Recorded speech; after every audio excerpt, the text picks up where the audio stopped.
নওগাঁর ডিগ্রির মোড় এলাকায় আছেন সহকর্মী এম আর রকি, বগুড়ায় আব্দুল আওয়াল এবং সিরাজগঞ্জে আছেন রিঙ্কু কুণ্ডু। আমরা সরাসরি প্রথমে যাচ্ছি রকির কাছে। রকি, উপর দিয়ে বয়ে যাওয়া যে ছোট নদী, ছোট যমুনা নদী, নদীর ডিগ্রির মোড় এলাকায় রয়েছি। এই নদীর ঠিক মাঝখানে নদীর একেবারে চর ঘেঁষে গড়ে তোলা হয়েছে বিল্ডিং, এবং এই বিল্ডিং শুধু এইখানে না, এরকম পরিস্থিতি কিন্তু পুরো শহর জুড়েই। শহরের মাঝ দিয়ে বয়ে চলা এই নদীর এতটাই আস্তে আস্তে ক্রমান্বয়ে ছোট হয়ে আসছে, এবং দখলের কারণে একদিকে যেমন ছোট হয়ে আসছে, অন্যদিকে কিন্তু এই নদীতে বিভিন্ন জাতের বাসা বাড়ি সহ পৌরসভার বর্জ্য ফেলা, এই বর্জ্যের কারণে নদীর পানি পুরোটাই এখন একদম দূষিত এবং নদীর পানি ব্যবহার অনুপযোগী। এই দখল প্রক্রিয়ার কারণে নদী একদিকে যেমন তার নাব্যতা হারিয়েছে, অন্যদিকে কিন্তু ব্যবহারের পানির যে যাত্রা, সেটাও কিন্তু এখন স্থানীয় বাসিন্দারা দীর্ঘদিন ধরে অভিযোগ করে আসছেন যে পানি কোনোভাবেই সেটা ব্যবহার আর করার সুযোগ থাকছে না। জেলায় আসলে 9টি নদী প্রবাহিত। এই 9টি নদীর মধ্যে ইতিমধ্যে 3টি নদী একেবারে কাগজপত্রেই শুধু সীমাবদ্ধ রয়েছে। পুরোপুরি এই নদীগুলো কিন্তু তার মানচিত্র থেকে হারিয়ে যাওয়ার পথে রয়েছে। বাকি যে 6টি নদী রয়েছে, এই 6টি নদী কিন্তু এখন দখল প্রক্রিয়ার যে চলছে। এই দখলের কারণে পুরো জেলায় নদীর যে নাব্যতা, নদীর যে ধারাবাহিকতা প্রবাহ, এটা কিন্তু ক্রমান্বয়ে হারিয়ে যাওয়ার কারণে সামান্য বৃষ্টি এলেই কিন্তু নদী হু হু করে তার পানি প্রবাহ বাড়িয়ে দেয়। ফলে একদিকে বিস্তীর্ণ হয়ে যায় আশপাশের এলাকা, অন্যদিকে কিন্তু শুষ্ক মৌসুম এলেই নদীর উপর আরেক দফা বর্জ্য ফেলা। ফলে এখানকার যারা বাসিন্দা তারা বলছেন যে নদী একসময়ের যে প্রমত্তা নদী ছিল, নদীর উপর দিয়ে যে পরিমাণ পাল তোলা নৌকা যেত, ব্যবসা বাণিজ্যের বড় একটা ভূমিকা রাখতো, এই নদী কিন্তু সেই জায়গা থেকে অনেকটা দূরে সরে চলে গেছে, এবং স্বাভাবিকভাবে নদীর যে নাব্যতা সেটাও কিন্তু হারিয়ে ফেলছে।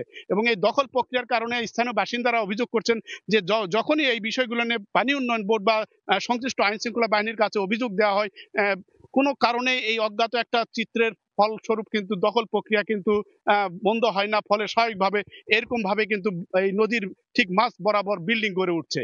এই দখল প্রক্রিয়া বন্ধ করার জন্য সুশীল সমাজ সহ বিভিন্ন সামাজিক কর্মকাণ্ড কিন্তু পালন করে আসছে দীর্ঘদিন ধরে। আমরা এই জাতীয় দখল প্রক্রিয়ার আরো খবর জানবো। আমাদের সহকর্মী রয়েছেন বগুড়ায়, জানাবেন সেখানকার নদী দখল প্রক্রিয়ার সার্বিক চিত্র। বগুড়ায় 25টি খালবিল এবং নদ নদী রয়েছে। এর মধ্যে আমি দাঁড়িয়ে আছি এই যে শহরের বুক দিয়ে চলা সুবিল খালে। এই যে সুবিল খাল, এটি কিন্তু এই ঐতিহ্যবাহী একটি খাল হিসেবে পরিচিত, এবং ব্রিটিশদের বিরুদ্ধে রণতরী যে যুদ্ধ ফকির মজনু শাহ চালিয়েছিল, এই সেই সুবিল খাল থেকেই পানি উন্নয়ন বোর্ডের সিএস নকশা অনুযায়ী এই সুবিল খালের প্রশস্ত 60 ফুট হওয়ার কথা থাকলেও বাস্তব চিত্র হচ্ছে এখন 5 থেকে 10 ফিট পাওয়া কঠিন। একদম যদি ক্যামেরার চোখে আপনাদেরকে আমি দেখানোর চেষ্টা করি, এই বাড়িঘরের যে আশপাশে যে স্থাপনা করে খাল একদম হত্যা করা হয়েছে বা দখল এবং দূষণের যে চিত্র, সেটি কিন্তু একেবারে চোখে পড়ার মতো। এখানকার যারা স্থানীয় বাসিন্দা রয়েছেন তারা বলছেন যে একসময় এই খালে প্রচুর দেশীয় মাছ সহ ও একদম বোয়াল মাছ পর্যন্ত পাওয়া যেত। তবে বর্তমানে খালের দখলের পাশাপাশি দূষণের যে অবস্থা, এতে করে কোনো ধরনের কোনো মাছের অস্তিত্ব কিন্তু আসলে এই খালগুলোতে নেই। শুধু সুবিল খালের যে চিত্র এরকম বিষয়টি এমন নয়, বগুড়ার যে অন্য 25টি খালবিল রয়েছে সেই খালবিলগুলো চিত্র কিন্তু একই রকম। সবগুলো খালি এই দখল আর দূষণের কারণে তাদের একদমই অস্তিত্ব হারিয়েছে, এবং কিছু কিছু খালের যে সিএস নকশা অনুযায়ী পানি উন্নয়ন বোর্ড বলে থাকে, সেগুলো সরজমিনে গিয়ে কিন্তু কোনো ধরনের কোনো চোখেও পড়ে না, যে একেবারে পানির প্রবাহ নয় বললেই চলে। এই যে শীত মৌসুমে বর্ষার পরপরই কিছুটা পানি থাকলেও শীত বা গ্রীষ্মকালে এই পানি কিন্তু একদম তলানিতে গিয়ে ঠেকে, এবং হেঁটে পার হওয়া যায় এই খালবিলগুলো। এবং এর পাশাপাশি হচ্ছে যেই এই শীত মৌসুমে কিছুটা পানির প্রবাহ থাকলেও যেমনটি বলছিলাম, মূলত দখল দূষণের কারণে কিন্তু সেগুলোতে মানুষজন যে আগে চলাফেরা বা যে কার্যক্রমগুলো চলতে পারতো সেগুলো কিন্তু একেবারে নেই বললেই চলে। এই যে সুবিল খাল, এটি কিন্তু ইতিমধ্যে পানি উন্নয়ন বোর্ডের পক্ষ থেকে 29 কিলোমিটারের এই খালটি প্রতি কিলোমিটারে 20 লাখ টাকা ব্যয়ে তারা যে খনন কার্যক্রম সেটি চলমান রেখেছে, এবং তারা বলছে যে শুধু সুবিল খাল নয়, পর্যায়ক্রমে অন্যান্য যে খালবিল বা নদীগুলো রয়েছে সেগুলো কিন্তু খননের মাধ্যমে তারা পূর্বের অবস্থায় ফিরিয়ে আনবে। এই ছিল বগুড়া থেকে আমার কাছে সর্বশেষ। সিরাজগঞ্জে আছেন সহকর্মী রিঙ্কু কুণ্ডু, চলে যাচ্ছে সেখানে।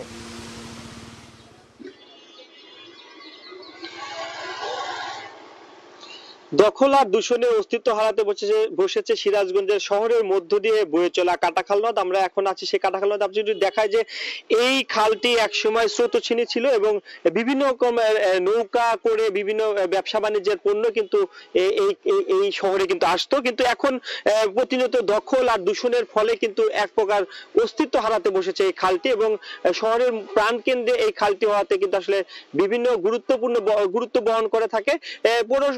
গত কয়েক বছর আগে পৌর কর্তৃপক্ষ বেশ কিছু সংস্কার কাজ এবং খনন কাজ করলেও সেটি কিন্তু আবারও ভরাট খালে পরিণত হয়েছে। সেই সাথে এই কাটাখালী দূষণের কথা যদি বলি, শহরের বিভিন্ন ময়লা আবর্জনা এই খালটিতে কিন্তু ফেলার কারণে প্রতিনিয়ত আসলে দূষণ হচ্ছে এবং কাটাখালীর পাশাপাশি জেলার অন্যান্য যে সকল নদী রয়েছে, আমি যদি বলি ফুলজোর, ইছামতি, হুডাসাগর, সবগুলো নদীরই কিন্তু আসলে দখলদারদের যে দখলদারিত্ব সেটিতে কিন্তু আসলে এই নদী এবং খালগুলো কিন্তু অনেকটাই সরু হয়ে গেছে এবং তাদের যে নির্ধারিত যে গতিপথ সেটি কিন্তু আসলে যে স্বাভাবিক যে গতিপথ সেটি কিন্তু আসলে ব্যাহত হচ্ছে এবং এই পুরো শহরের যে কাটাখালটা রয়েছে শহর কেন্দ্রিক, এই খালটি আসলে দৃষ্টিনন্দন করার জন্য জেলা প্রশাসনের পক্ষ থেকে একটি আশ্বাস দেওয়া হয়েছে যে অল্প কিছুদিনের মধ্যেই কিন্তু আসলে জেলা প্রশাসনের পক্ষ থেকে এই কাটাখালে যে ময়লা আবর্জনা সেগুলো অপসারণ করা সহ তার সৌন্দর্য বর্ধন, অর্থাৎ এই খালের সৌন্দর্য বর্ধনের কাজ কিন্তু তারা শুরু করবে।